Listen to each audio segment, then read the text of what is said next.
Granite గుమ్మాలు వేసామండి. బొద్దు powder అంటాం కదా, బొద్దు పౌడర్ చూపించి గ్రానైట్ గుమ్మ వేసాను. ఇవ్వండి ఎంత నీట్గా వచ్చింది. ఒకసారి అలా చూపిస్తాను మీకు. గ్రానైట్ గుమ్మ ఇది గ్రానైట్ గుమ్మం కదా. తర్వాత ఏమో మీకు చూపిస్తాను బుద్ధి పౌడర్ అనమాట. ఇదంతా చూపిస్తే మీకు అర్థం అనమాట. బుద్ధి పౌడర్ లాగాను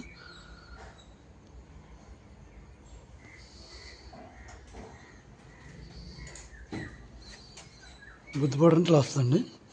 అదే గ్రానైట్ గుమ్మ ఎంతంతో మీకు ప్లాట్ఫారం చూపిస్తాను.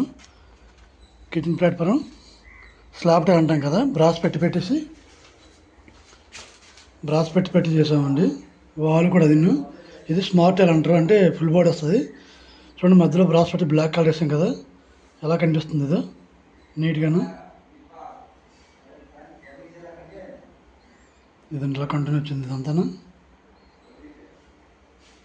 ఇది కిచెన్ రూమ్లోనేమో గ్రైండర్ మిక్సీ టేబుల్ అండి ఇది. సో ఇది రోలింగ్ సరిగా వస్తుందన్నమాట, వర్క్ అవుతుంది ప్రజెంట్. ఇది ఇప్పుడు చూపిస్తుందేమో కిచెన్ ప్లాట్ఫారం అండి. ఇది ఇవ్వండి బ్రాస్ పెట్టి, అంటే టైల్కి మధ్యలోనూ బ్లాక్ బార్డర్ వేసామన్నమాట. బ్లాక్ గ్రానైట్ బార్డర్ ఇది.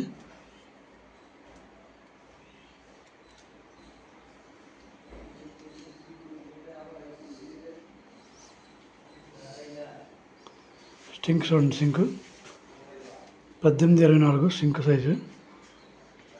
ఇంకా వర్క్ అవుతుంది, కబోర్డ్ వర్క్ అవుతుంది. ఇంకా స్టార్ట్ అవ్వదు, ఇంకా కంప్లీట్ అవ్వలేదు. కబోర్డ్ వర్క్ కూడా అవుతుంది.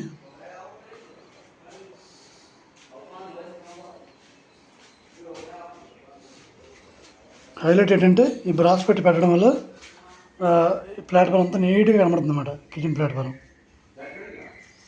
ఇక్కడికి ఇదే హైలైట్. ఇటుపక్క కూడా బ్రాస్ పెట్టాం కదా, ఇక్కడికి ఇదే హైలైట్. ఈ గ్రానైట్ గుమ్మానికి వచ్చేసరికేమో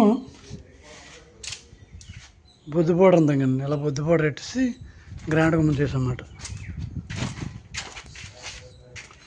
అది కిచెన్ రూమ్ పక్కది గ్రానైట్ గుమ్మం చేసామండి మేము.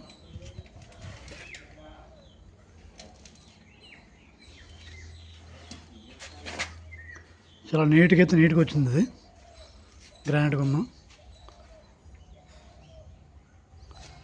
అది కిచెన్ ప్లాట్ఫారం.